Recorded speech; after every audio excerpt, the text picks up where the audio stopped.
And Jodi Kantor of the New York Times reports on how women view Hillary Clinton's historic nomination. Clinton acknowledged the importance last night in her acceptance speech. Standing here as my mother's daughter and my daughter's mother, I'm so happy this day has come. I'm happy for grandmothers and little girls and everyone in between. I'm happy for boys and men, because when any barrier falls in America, it clears the way for everyone. New York Times correspondent and CBS News contributor Jodi Kantor is here. Also, presidential historian and Pulitzer Prize-winning author Doris Kearns. Goodwin, she has written about past presidents and is working on a new book on presidential leadership. Good morning. Good morning. I'm looking forward to that. Jodi, really interesting piece that you've written that's on the front page of the New York Times today. So is cracking the glass ceiling the same as dismantling it?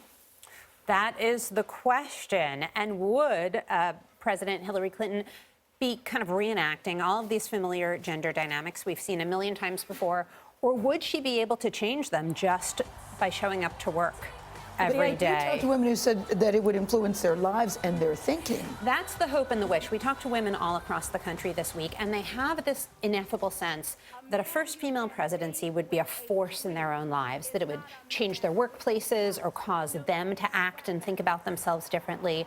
But the truth is, we do not really know, because, of course, does a far-off president in Washington really affect your own behavior? And she has raised historic hopes. She has promised a lot to women. Those things will be very difficult to deliver on. When we look at history and women in powerful positions in government, Thatcher and others, Gandhi in India, what does it say?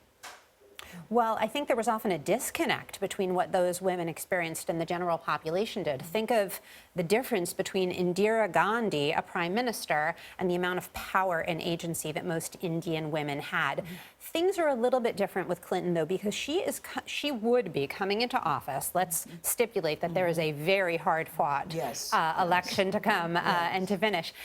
She would be coming into office at a time when American women are making vast progress. Just to give you a couple of quick examples. As commander-in-chief, one of the things she would be overseeing would be the integration, the final integration of women into combat roles in the military. She would be trying to expand parental leave at a time when state-mandated parental leave is actually becoming a reality across the country. So the potential there is that there actually is some link and connection between her achievement and the progress that everyday women are feeling. Doris, why did it take so long from a historical point of view? It still mystifies me that it took so long. I mean, I think in part it was because women didn't have a series of mentors to be able to guide them, because there were so few women in politics. So you didn't have that whole pool. The pool of talent now has doubled overnight by Hillary getting to this mark. And I think also, as Jodi was saying, we don't have a parliamentary system where once you get in it, you can move to the top. We have to be an entrepreneur here. But think of how crazy it is. I was thinking about this last night. We've had 43 presidencies. Suppose now, because women are going to college more, they're going to medical school more, they're entering things more, suppose the next 43 presidents are women. How would you guys feel? And then suddenly... I mean, that looked at Charlie. How would you guys feel? It just shows how You know how I crazy feel it about was. women. Yes. You would love it. But then there'd be some little boy, you know, in 2025, who's 22, 50 Who's or never something. seen a man as president. Yeah, when can I be president, please? Is that it? I mean, that's the most important thing right there.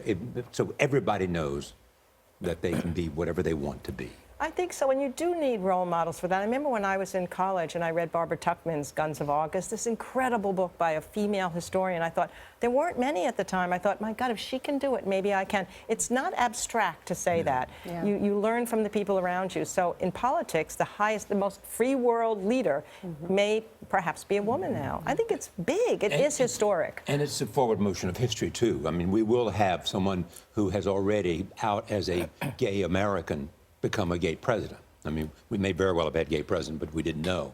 That's clearly the forward march of history. No, I think what we've seen in the last 20 years, really, in terms of groups that were excluded from power, excluded from dignity, moving forward, that's one of the most optimistic things I think I feel about America, despite all the darkness that everybody else is talking about. It's great. Doris, I'm so glad you're here this morning, because one of the things that President Obama said in his speech was that there has never been a man or woman more qualified than Hillary Clinton to serve as president of the United States. You've written definitive biographies on LBJ, Teddy Roosevelt, Abraham Lincoln. Is that Can you fact check that statement, please? Well, you know, it's pretty true. I mean, because she had experience at the local level first in Arkansas when she was First Lady, and then she's in the White House itself, so she sees the pressures that are on a president. For 8 years as First Lady, then like 4 years and as Secretary of State. And then she's on the international scene, and then she's in New York politics. I mean, I keep thinking about the idea that experience matters, and then people argue, but what about likability? I think more important than either likability or experience is temperament. And temperament is what temperament. It's the character, it's the disposition, it's what do you make of your experience. You could have a lot of experience and learn nothing from it.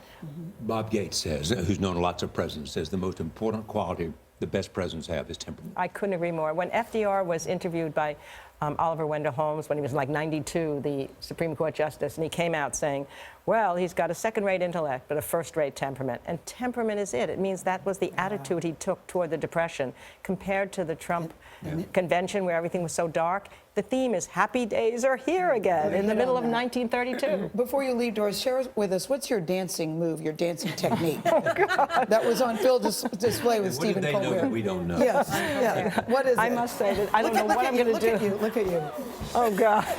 I mean, the last time I was on Colbert, I was carried out by 4 buff Lincolns with little panties on and a top hat. So this was easier. At least I wasn't on a chaise lounge. I was upright. You can't be unhappy and dance. That was great. Doris, always fabulous to have Thank you you. here. Jodi, great piece in the front page today. Thank you you so much.